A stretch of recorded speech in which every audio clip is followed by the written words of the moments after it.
This is everything you need to know for the Ice Portal of Thais, the Frozen Horror.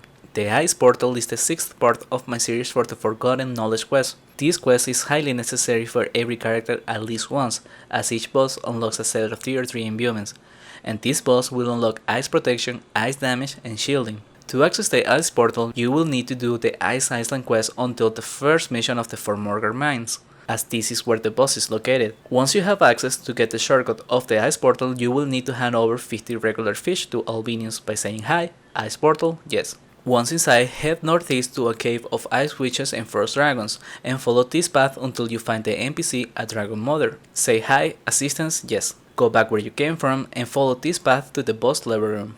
The mechanic of this boss focuses around the dragon egg on the north of the room. Any ice damage it receives will hurt the egg, so the focus should be using GFBs and fire damage to heal it up. Once you get it to full HP, it will make the boss vulnerable to attacks, otherwise he remains untouchable. The tricky part is the whole room is designed to do ice damage to the egg. First, the 2 icicles on each side will be targeting the egg, so you will need to place magic walls in between to stop these attacks. Second, the frozen minions can also damage the egg, so everyone needs to stay away from the egg, especially if you are targeted by a frozen minion.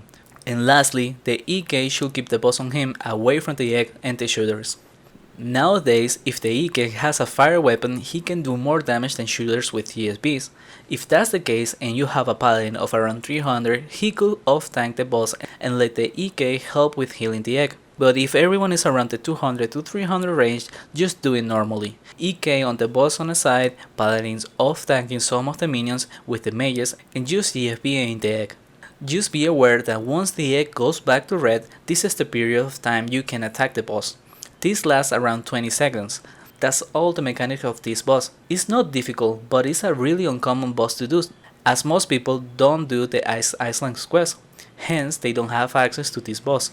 Not only that, the drops from this boss are pretty bad. The best thing is the part of the room. Since most people don't do this boss, it tends to be very rare. And also it has some decoration items such as runic ice shield and frozen plate. With that said, that's all there is to this boss. Like the Holy Portal, the Imbuing Shrine for this boss is not in the same room. Instead, you will have to go to the cave where you met the dragon's mother, and go here. Enter the Misty Flame to get teleported to the room where the Imbuing Shrine is, and click on it to receive your imbuements. That's all I got for this one. This is the last boss before the final, which I will cover in the last part of this series. If you like the content so far and want to support the channel, consider donating Tibia coins to Goodie Donation. Thank you for watching and see you again for the final part.